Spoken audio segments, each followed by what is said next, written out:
Hi there, and welcome to Out There, a cryptid podcast. I'm Josh, and today we have a very special edition of Weird Club. Joining us is Colin, creator of the Paranormal Files, co-host of Murder in America, and host of the Conspiracy Files. For years, Colin has traveled the country investigating haunted locations, exploring strange mysteries, and diving deep into conspiracy theories that may actually be true. Today, we're talking about his work, his investigations, and some of the experiences that have stayed with him. Let's dive in.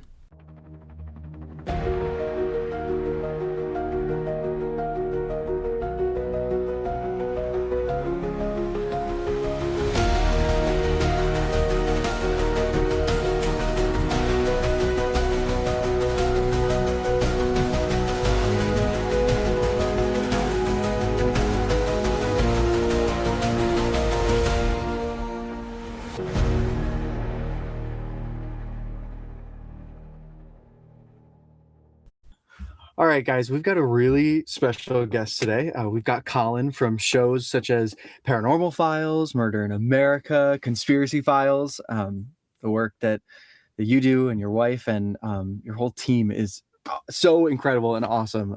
So we're so glad to welcome you to the Weird Club and induct you as a member finally. And thank you so much for being here. Yeah, man. Thank you guys for having me. I'm a now proud member of the Weird Club. I love that. I love that name, dude. Yeah. So it's all the stuff we like. We here at Out There are obsessed with everything that's weird and everything that makes absolutely no sense. And obviously, who better to talk about the paranormal and the weird than someone who has probably been to every single haunted location at this point and investigated. Yeah, we've done a lot. If you actually look at it, it's about, I don't want to give an exact number, but it's getting close to 500 investigations over the last 11 years, which is just, it's a lot of time. It's a lot of nights, Yeah. Think about it. Oh yeah. So many hours up at night when you could be asleep, but instead hanging out with the ghosts. Yeah, it used to be a lot easier when I was younger, like in my early 20s. But now that I'm like turning 30 this year, I'm definitely starting to feel like the exhaustion setting. Yeah, it's crazy, dude. It's like 10 o'clock and you're like, all right, we good? Can we pack up now? Yeah, no, I mean, like my wife and Courtney and I are in bed every night at like 9 o'clock because I got sober about 3 years ago. And so now when I'm at home, I'm just kind of chilling. Like I get into bed 100%. Early on a Friday night. So when I go out ghost hunting now, it's like, holy shit, it hits 10 o'clock. And I'm like, I need my fourth coffee, dude. Like I'm dying right now. Oh, 100%. So how did you get into the paranormal scape? Did you grow up with the ghosts? Have you always been interested? How'd that all work? Well, my parents, mainly my mom, she always loved Halloween and kind of spooky stuff, but they would always take my sister and I on ghost tours whenever we traveled. So like I remember going to the East Coast a bunch and doing like a Salem ghost tour, 100%. Martha's Vineyard, all these different little islands and kind of coastal areas. And so I grew up with an appreciation of the paranormal and reading books and, kind of diving into it on my own. And of course, like everybody else, watching the shows like Ghost Adventures 100%. And stuff, which was my childhood. Like my mom and I would actually DVR the episodes of Ghost Adventures and then we would watch them. That's like ancient tech now, like the DVR. Yeah, right. Yeah, I was so excited, and eventually it was crazy because my family built a house in South Dakota because that's where I'm from, and no one had ever developed the land before. It was like just a new house built on kind of fresh land, and the very first day that we moved in there, my sister had something paranormal happen to her. Like essentially my parents and I went and we were grabbing boxes from our old house and we left my sister there. And by the time we came back, she was trying to crawl out of her window and like tear the screen off of her window because she heard men in the kitchen moving around and making noise. Shit. And that is like something straight out of a movie because we came back and obviously we all believe in ghosts and everything, but you know, I was like, I want to say 14 or so at the time. My sister's about 10, and my parents and I are like, there's nobody here. Like, we thought for Yeah. for a second she's like going crazy or something.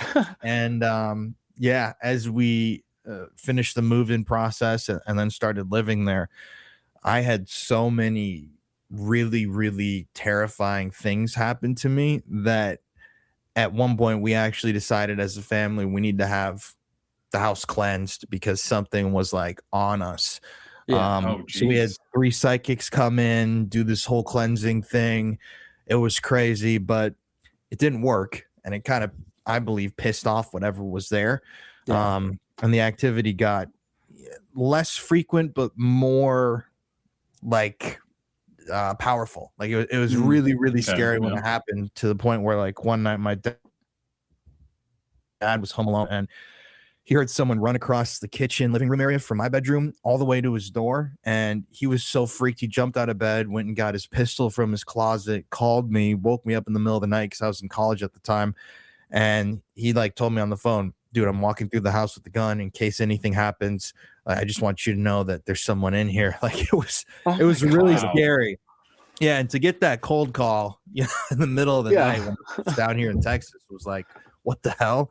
And of course, no one was in the house. But yeah, so I was telling people about my haunted house, and my friends were coming over and experiencing all this. It was actually, it sounds like a movie because looking back at it, like 15 or so years later, it really was like the plot of some sort of horror film. You know, like brand new house, you move in, so much stuff happens. Like I'm hearing my mom's voice in the other room when she isn't home. There's things crawling around on my carpet. And it's interesting because I saw a man in my bedroom one night. It was the clearest thing I've ever seen. And it was like straight up a dude with a huge brimmed hat on, just his shadow through my window that you could see like moonlight coming in. And he was right there, crystal clear. And it just slowly moved towards me. And at the very last second, I was able to kind of break out of that paralysis state and turn the light on. And he was gone. And so years later, you know, when the Hat Man kind of mythos becomes a thing, I was like, dude, I literally, like, my story that I've been telling for years was literally the Hat Man. It was so crazy when I first read that stuff. But yeah, push came to shove, and eventually the high school newspaper at my high school invited me to do a ghost hunt at my high school for like a Halloween edition of the newspaper. And we went, and holy shit, we had so much stuff happen. I was floored, and I was also really pissed I didn't bring my camera. So then I went back and I practically begged my principal. I was like, can I please come back and do this one more time with the camera? And her answer changed my life because she said yes. So then we went back and filmed the whole thing, and we caught even more activity on camera the second time that we went in there. Because my school was like built on a subterranean like sub level of floor. So like it wasn't like a basement. It was like the entire floor plan of the school essentially was mirrored underneath it with these like cavernous rooms with pillars and old chairs from the 60s, like super creepy down there. And then I started interviewing staff that had quit, that had seen stuff, and I interviewed teachers that had experienced things, and it kind of grew into this whole thing where like, holy shit, this place, you know, I had heard from like other kids that the school is supposed to be haunted, but like I didn't know that teachers had experienced things, and people had literally quit their jobs because of what they had seen. So yeah, I made the movie. They did the newspaper. Then we had a premiere of the movie in the haunted auditorium in the school, and like it was crazy. We had like, because I come from a kind of a smaller town, so we had like the local news out there. I was on like the front page of the newspaper as like the ghost busting senior at my high school. And yeah, I guess somebody saw that I had done that and reached out to me from a production company. And about 5 or 6 months after that, I graduated high school, moved to Texas, and then I got a show with Verizon called Teen Spirit, which was like me as a teenager ghost hunting with other teenagers all across Texas. Yeah. And yeah, that episode of my high school became the first video on my channel. And like I said, I would never have expected back then to still be here doing this 11 years later. Well, about 12 years, because we filmed that in 2014. So it's Wow. like, That's crazy. life has a crazy way of just like working out, dude. And now I've been ghost hunting a couple times a month for the last 11 years or so, and I've seen a lot of stuff. Yeah. Oh my gosh, that is awesome. Now, because you've seen all of this stuff, and so like for us, TJ and I talk about this a lot. Having done all this research for cryptids and everything, you do start to get a little more analytical about things, and you do start to, second guess things. Like, I mean, I just did a whole episode about hot takes of cryptids and stuff, and my listeners were not pleased with some of the answers, but listen, I've seen the evidence of the Loch Ness monster, and I just don't know. But that being said, now that you've been investigating for upwards of 11 years, are there things about the paranormal that you have you sort of changed your opinion on, or has it just gotten like stronger? Well, I'm kind of all over the place. Where when I started, I was very anti demon, anti anything that's non-human. I was like actually a kind of an asshole. Like, I would shit talk people who believed in kind of these like inhuman energies, and I made like debunking videos of my own, which did really well on YouTube. Like, it was during like the Dybbuk box craze, when everybody and their fucking grandma bought a Dybbuk box, and like they'd open it, and then, oh my God, the door behind them would open, and they'd hear like a scream. Like, it was so cheesy. So I ordered, I think, like 4 or 5 of them, and opened them all in my apartment, and lo and behold, nothing happened. So a lot of that stuff I really didn't believe in, until I started digging a little bit deeper and focusing more on some of these like quote demonic hauntings, and then me getting sober and experiencing like a total spiritual like rebirth through the process of sobriety, completely changed how I viewed a lot of different things that I had experienced in the past. Like, for example, my house being haunted. Like, I used to think that this was like an angry like human spirit, but looking back on it, I mean, like, a regular, let's just call it a ghost, isn't going to mimic my mom's voice and chase my dad around the house. And like, there were so many really, really scary things that happened. It was very oppressive. It wasn't just like, a Casper type haunting where things would go missing. This thing was like really trying to get at us. And then on top of that, even after we moved out of the house, stuff has followed each of my family members. And this is like stuff we don't, make videos about, but like my parents have, for example, they thought someone broke into their house. This was like 6 months ago, because they heard somebody talking like in their kitchen, and they heard movement, like literally somebody in the house. Yeah. And they went out there middle of the night. No one's there. And that's just one thing that's happened out of like hundreds and hundreds of things since we moved out of the house. So I think more now that that's like a some sort of non-human energy, whatever you'd want to call that.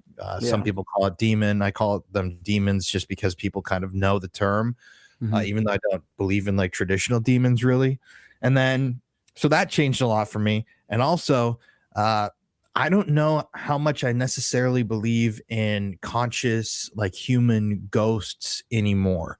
After doing so many investigations, it's just so weird. Like, sometimes we do these investigations and it's like everything makes perfect sense. It seems like we're talking to this person. Sometimes it'll even say the person's name, like very crystal clear.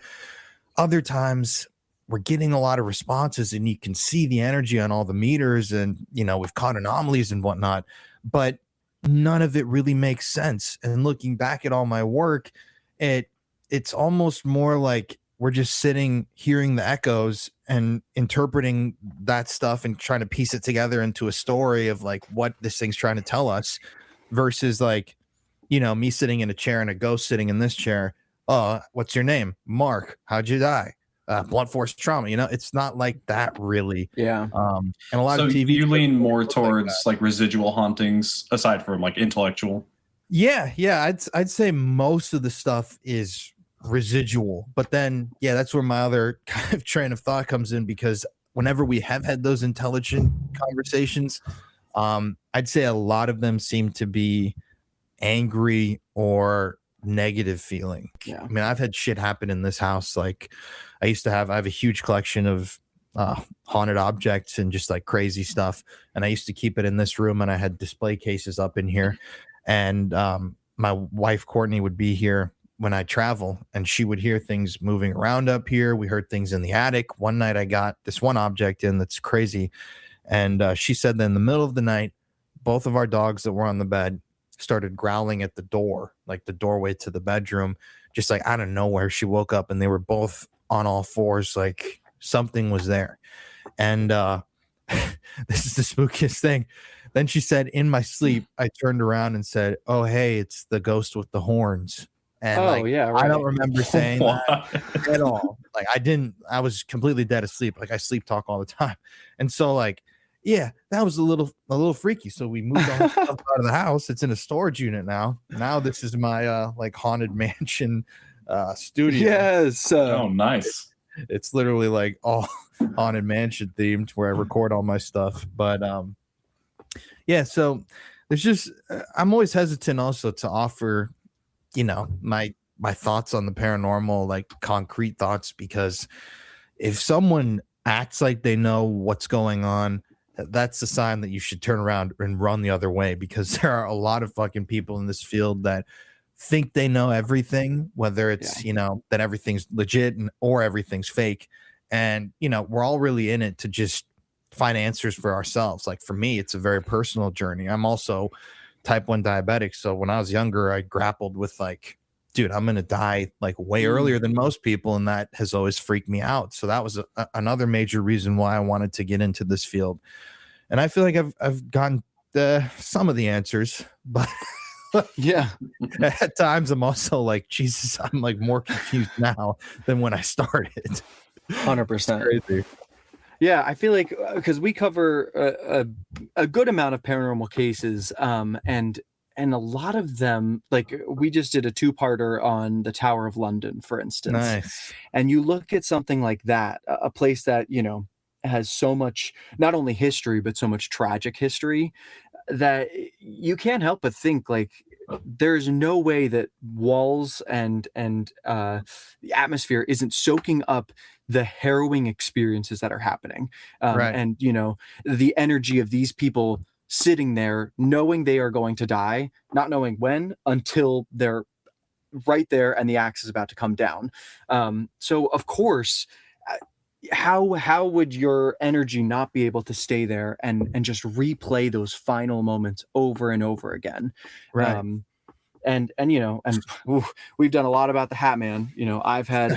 I've seen that man, and he tortured my sisters growing up. That not even just growing up, he tortured my sisters even as they were adults. Like I grew up in a haunted house too, and he was one of the entities, and then we had this other lady who was pretty harmless, but he was able to give my sister, when my nephew, who's now almost 10 or is 10, I should probably know that.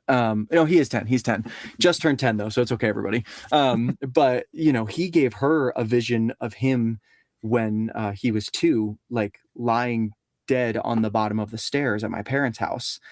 She wakes up, hears him crying, and looks down the stairs, and he's standing at the bottom of the stairs. Oh my God. He shouldn't have been there. Christ. There were like things in front of the steps that he couldn't have passed. And if that wasn't scary enough, the creepiest part was that when she was asking him about it, he said that he heard grandma's voice downstairs. And then he heard people talking, so he woke up and thought that everybody was still downstairs.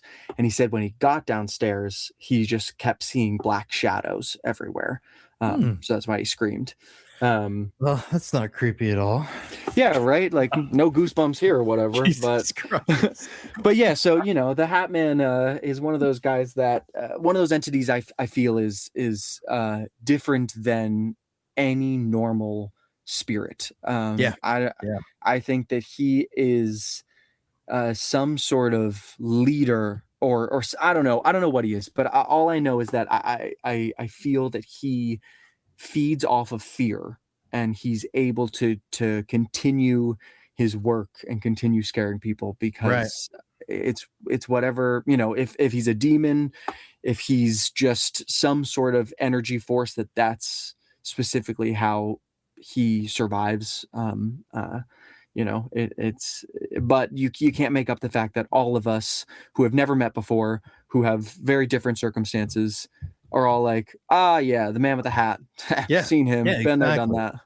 Well, that's the thing with, like, you know, cryptids, the paranormal, all of that I always kind of tell people, if they don't really believe in all this stuff, it's like, especially when it comes to the paranormal, you have millions and millions and millions of people that have experienced things, that have told their stories publicly, whether it's in books, comments on social media, movies and shows.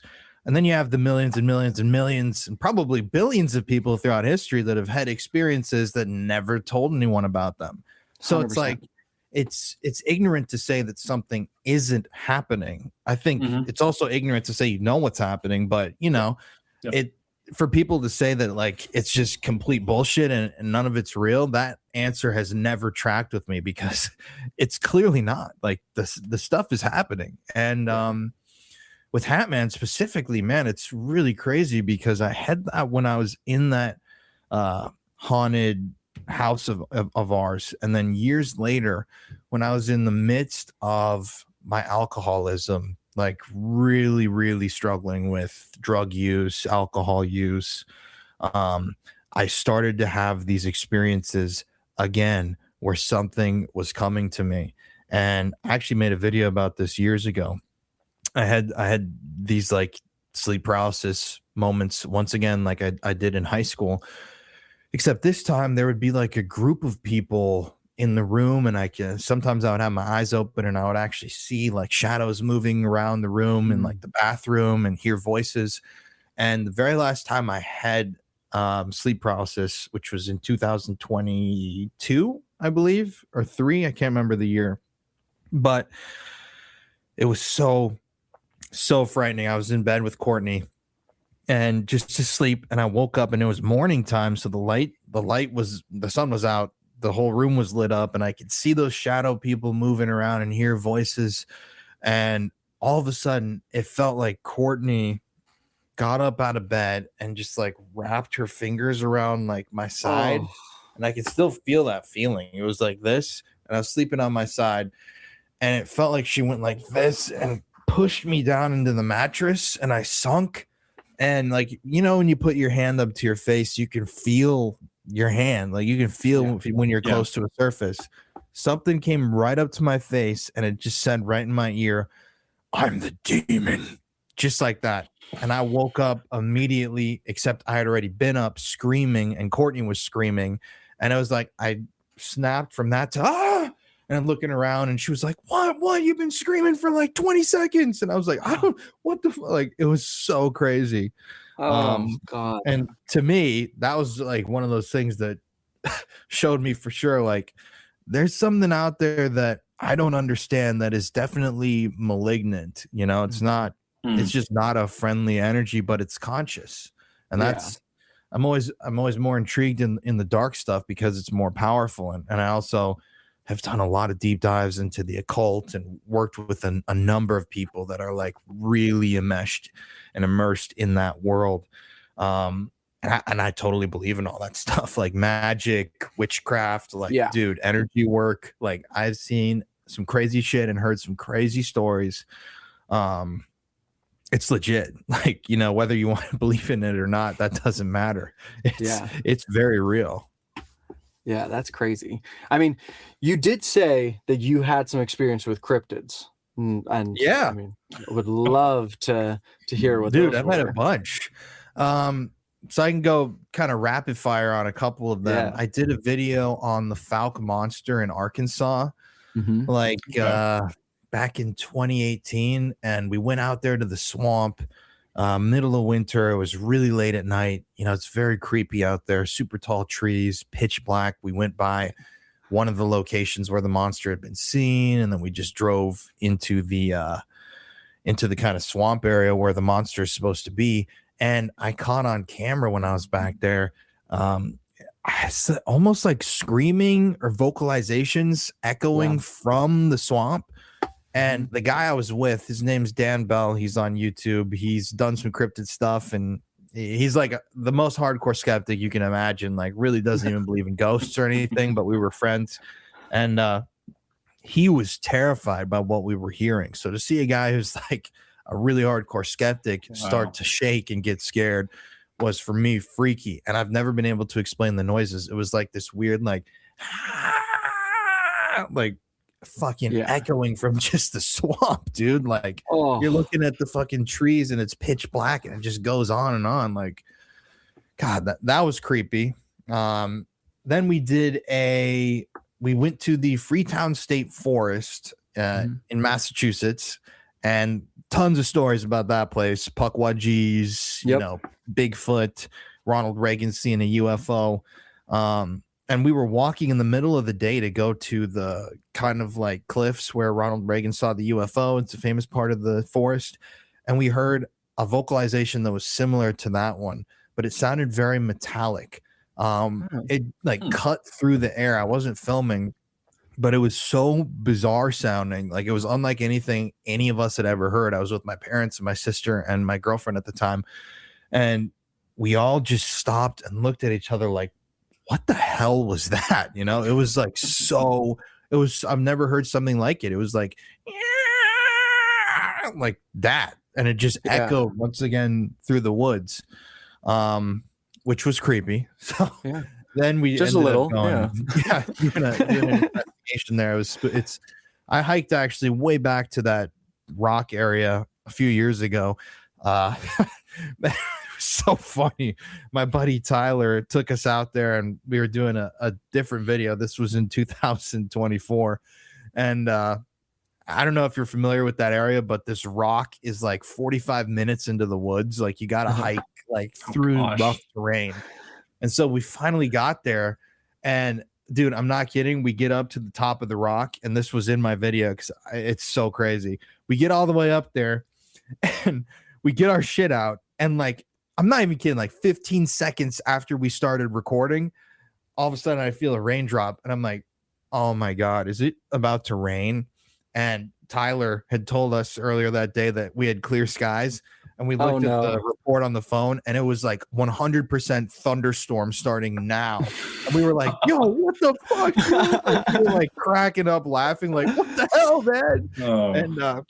And almost immediately it started pouring. So then we had to pack everything up and make our way all the way back down this fucking cliff. And it's like Connor, my brother-in-law, slipped and like almost injured himself. It was like crazy, but it was hilarious because he like told us he checked, and then like this huge thunderstorm came out of nowhere. So that was crazy. I did a Mothman video back in 2022, I want to say, with my dad. He came with me, and we went out to the old TNT, whatever it is, area where Mothman, was at, to all those little bunkers. And we recorded a ton of weird EMF spikes in and around those buildings, like crazy fluctuations that we couldn't explain, because it's like, it's an old abandoned bunker. Like, there's no power, there's nothing in the air, it's in the woods. So that was crazy. And when we were out there too, someone has put like 2 little reflectors on a tree out there. Oh my God. When you shine your light through the woods, you see like 2 red eyes like staring at you from the dark. Scared the shit out of me before I figured out it was someone just like playing a prank. And then I'd say, I've done a bunch of like cryptid stuff. I mean, I could tell you little stories about things that happened, but the one main deep dive that we did was back in the end of 2024. We did a Bigfoot investigation in Bremer, Minnesota. Like Bigfoot capital, they call themselves, of whatever. I don't know if it's America or the Midwest, but we had a Bigfoot tracker, like a guy who's like really, he has a group and they go out searching for Bigfoots. He had a crazy story. But we went out there and we were doing the tree knocking test with the little wooden bat, and I mean, you got to watch the footage if you guys haven't seen the episode. We did it and nothing was happening. This is like dead of winter. It was actually snowing throughout the video. So like you guys probably know how quiet it is when it snows. Like 100%. It was silent. And we did the knocking, and then we heard this vocalization that I've never been able to figure out. It was like it sounded like a literal monkey, like Yeah. and it was also hilarious once again because it was so fucking cold. Our guide, he had a hat on with muffs, like earmuffs on, so he did the test, and we heard the noise. And my mom and dad and Connor, we were all there together, and we're looking at each other behind him, like, "What the fuck? Like, what is that noise?" And then he turns around, he's like, "Oh, you guys hear something?" Oh my gosh. You didn't hear that? He's like, "No, I had these earmuffs on, dude." So he took them off. We were like, "God damn it. You didn't hear it?" It was funny as hell. But yeah, that was that and the Falk monster. Those were the two kind of clearest kind of crazy things that I've heard. And it's so interesting, with Bigfoot. I don't know if it's a actual creature or if it's, as some people claim, like some sort of interdimensional being. Yeah. I was also in India last year, and you guys should look into this to do an episode. Have you ever done an episode on like the Yeti stone? Not the Yeti stone. We've done the Yeti. Dude, you should look into this story. It's in Darjeeling province, kind of near Nepal. And I was kind of in the area, so that's how I heard of this story.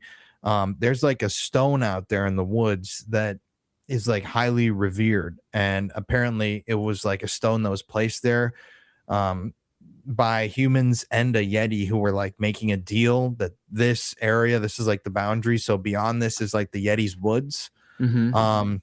You can find pictures of it online. It's like a straight up little shrine to the Yeti that's out in the forest. And when I heard that, I was like, dude, I got to go see this Yeti stone, man. But we were there shooting the non-paranormal projects, so we didn't have time. But yeah, dude, that's like one of my now on my bucket list locations, because it just, like Expedition Everest, at Disney World, they got the flags up and everything. It looks like a scene from that ride queue, because it's like the flags and little tributes, and then the big Yeti stone in the woods. Like, that's crazy. It's a crazy story too.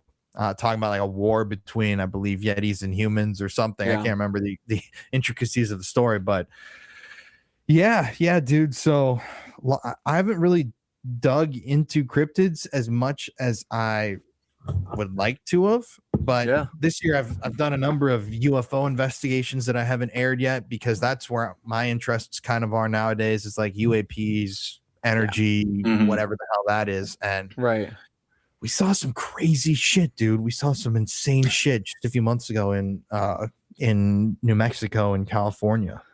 That'll do it. Yeah.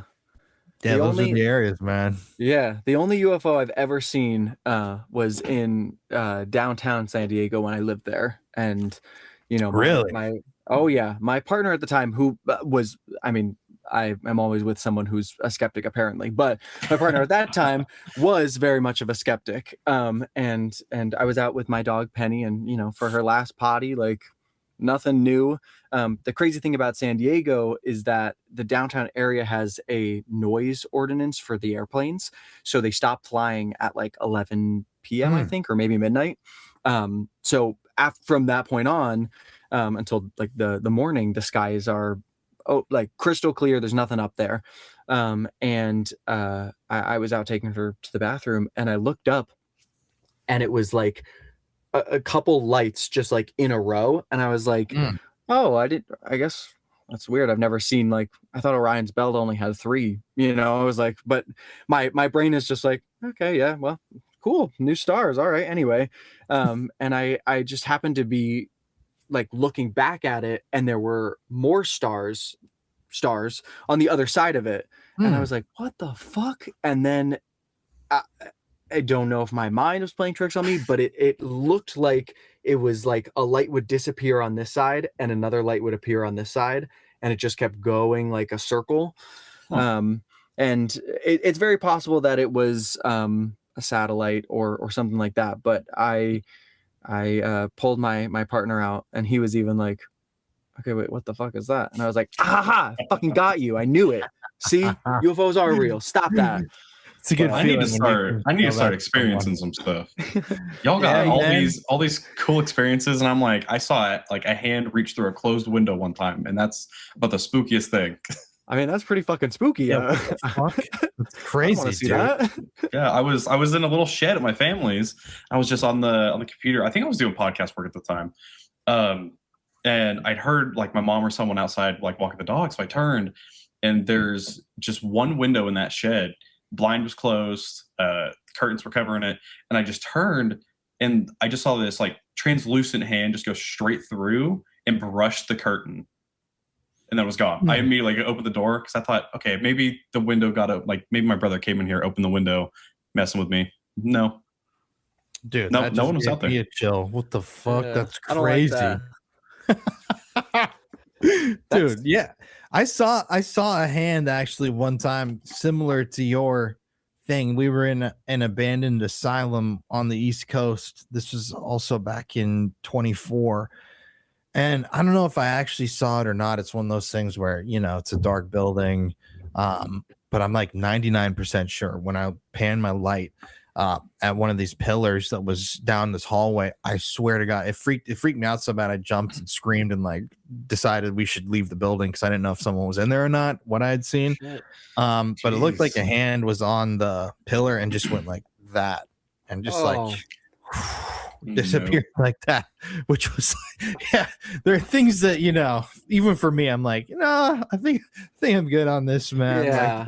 Like, this is a little too much right now.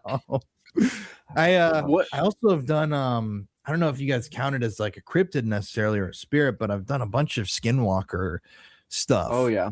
Which, yeah, dude, I had some really wild experiences out in the deserts. We did last year. I did an investigation at this old kind of village that's abandoned in the desert in Nevada, and I filmed with a guy who he's like a skinwalker expert a few years ago, and his name's Sean Clenn.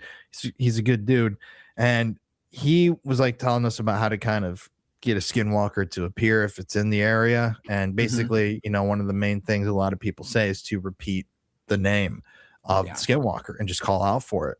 And this is not to like trample on anyone's beliefs, because I know that it's very like taboo to even try to speak with the skinwalker. But we went out there to this property and nothing was happening. It's pitch black. We're in the middle of nowhere in the desert. And we're like, all right, let's try do what kind of he told us. And let's say the name of the skinwalker 10 times. And so we did. And we said the actual Navajo name, not like skinwalker. And dude, like, this is like one of those things where you're like, I don't know if this is something or not, but it was too perfect to not be.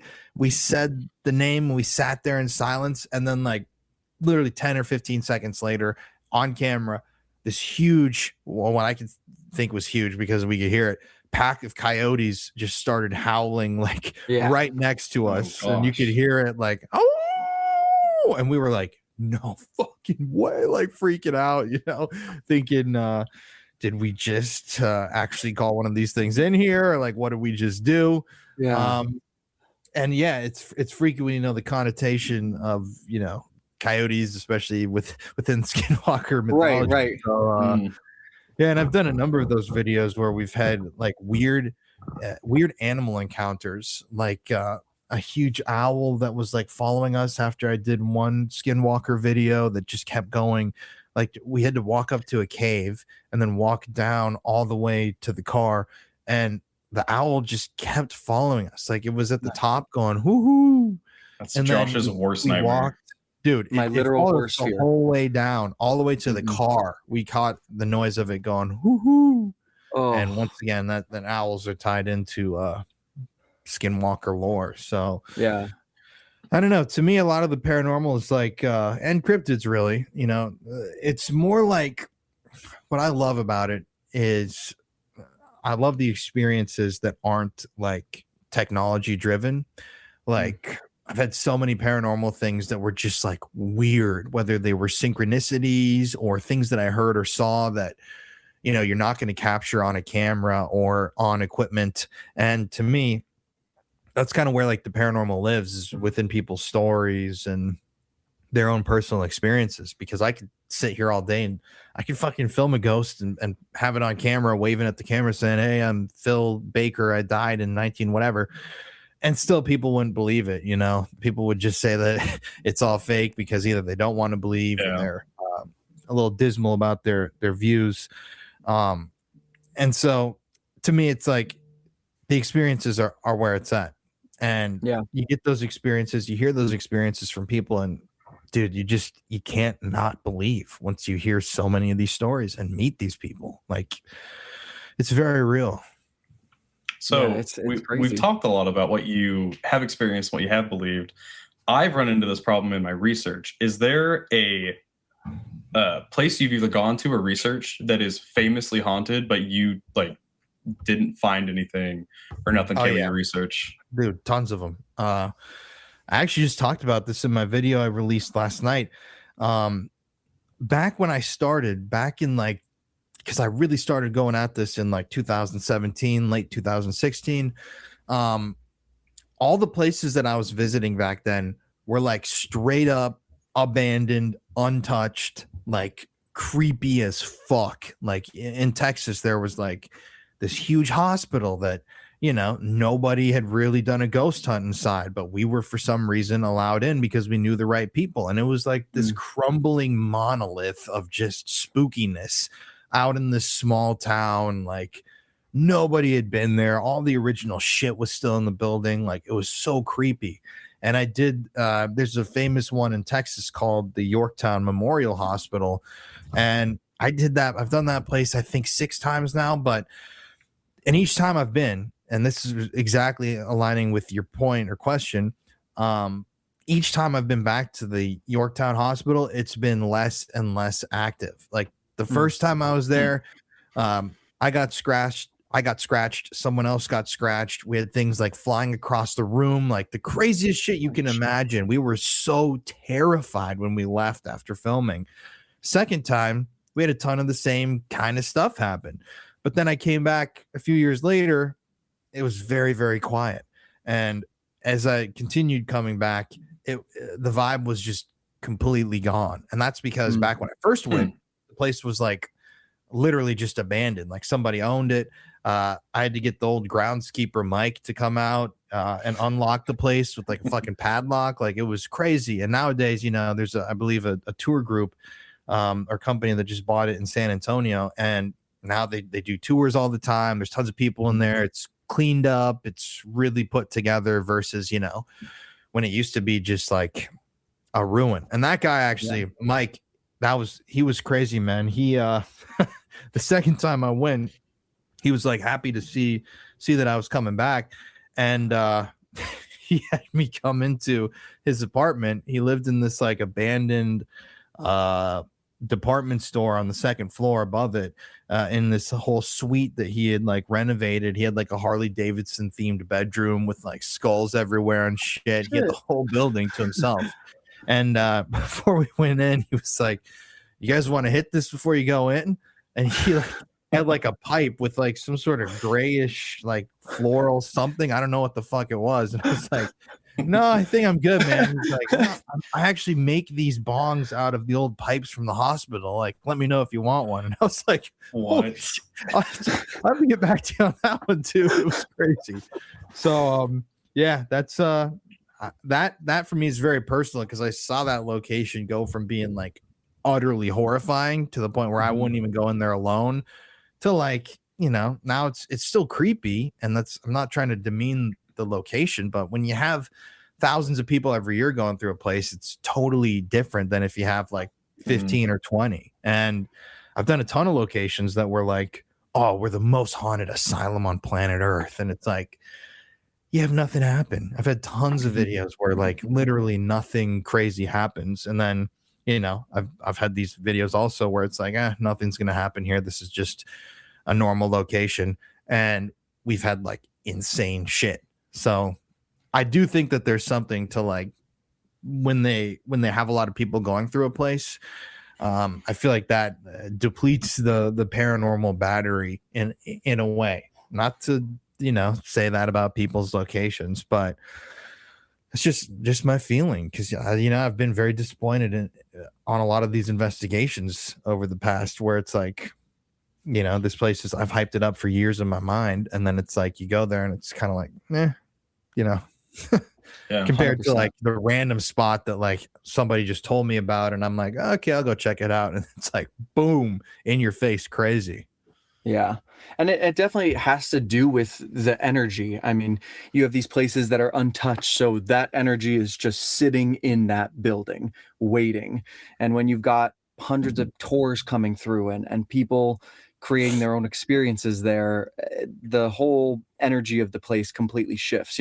We talk about a lot with the Winchester Mystery House, how you have this location that seems perfect for hauntings, the story and everything. And then I've been there twice, and both times I felt nothing. And you listen to some of the stories, and some people catch things and other people don't. And I think that's a lot what happens with the paranormal, but it's also subjective. I mean, you and I can walk in a place and feel nothing, and then someone else walks in and it's completely triggering for them. So it's crazy. It's also nights too, it's like some nights or days there's a lot of stuff that's going on. What I like to kind of tell people too is like, when I interview someone for Paranormal Files, let's say, and I'm doing the walk and talk tour, it's like this person usually has been working here for like 8 years, 10 years, even a year, 2 years, spending almost every single day, 8 or so hours a day inside of this building or house or location. And they usually have like 3 or 4 stories. So it's like most of the time that they're in that building, nothing's happening. But then you have that like 1%, 0.01% of days when they're in there and something crazy happens. And that's what, I've been lucky enough to be at some locations for days like that where things are really crazy. But just because you don't have anything happen, it also doesn't mean necessarily that there's nothing there. Because that's also, I feel like a lot of skeptics go in.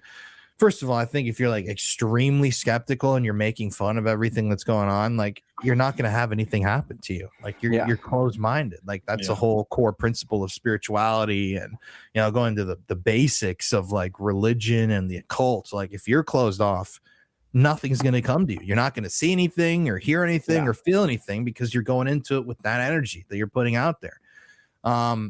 It's crazy. I've taken some skeptics ghost hunting, and some of them, we had nothing happen because it was just the vibe that I felt from the person, that, they were questioning themselves and what they were doing and kind of debunking every little thing possible that happened while we were there.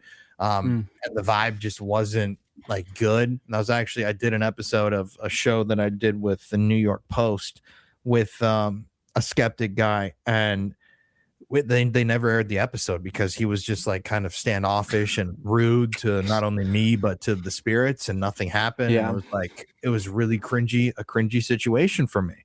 But then I've also had open-minded skeptics come with, and like we have had some crazy shit happen to the point where they walked away kind of questioning like everything that they thought, or questioning their own conclusions, which to me was like, it's really funny because, you have a skeptic, and when they have something like that happen, like you with your UFO story, you're kind of like, dude, I was telling you, like, yeah, I gotcha. saying this, But yeah, it's really interesting. I think people play a huge role in the paranormal, and really cryptids too, in so many of these cases. If you go out there looking for answers, you might find an answer. But if you go out there not looking for answers, or not wanting to even find an answer, or acknowledging an answer might potentially be out there, it's like, I can guarantee you're not going to really find anything. Yeah. 100%. 100%. Oh my gosh. Well, Colin, it's been so awesome talking to you. We will have to have you back and talk about every single paranormal experience you've had, because the wealth of knowledge in there is crazy. There's a lot, man. I could literally talk for days, especially with the paranormal, because I think that it's so it's a field that it's constantly changing, and I'm sure you guys get this too with people who don't believe in cryptids and everything. I think the biggest thing people need to have when they kind of step into the field is an open mind, because like I've heard lots of classic ghost stories, and then I've heard lots of like batshit insane stories where like UFOs are like beaming ghosts down to the ground, or people are seeing like tentacled things and floating heads, and like at first you're thinking like there's no way that this person saw this, but for me years later now I tend to believe almost everything because of the crazy shit I've seen, and I'm like, Right. this person seems legit. You know, I have no reason to not believe what they're telling me if I believe in this stuff. So it's like, if you really have an open mind, like the world can be like a literal horror movie, you know, depending on where you're at. 100%. Oh my gosh. Well, you got to come back, and good luck on all your stuff, and tell the people where they can find you and listen to all your and watch all your videos. Yeah, if people want to check out the stuff that we've done, it would be the Paranormal Files on YouTube, and that's my handle on all my social media. And then also I've got the Conspiracy Files on YouTube, and you know, on Spotify and Apple Podcasts. And my wife and I's true crime show is Murder in America, which is also on all streaming platforms. So if people want to dive in, there's a lot of different places where you can start. Today we also didn't even touch on conspiracies and Epstein and like. I would love to have you and Courtney both for just true crime. Courtney, we're actually going to be on an episode of a show on HBO in June called I can't remember the name of the show. It's about a case that we covered a few years ago where we got involved with the victim's family like pretty closely. I'll have to get back to you guys on the name of the show. But it's we filmed it last like March, and it's finally being released by HBO Discovery. So exciting couple months up ahead. That's awesome. Thanks so much for being here. Seriously. Yeah, thank you guys. So, what do you think? Are ghosts really out there?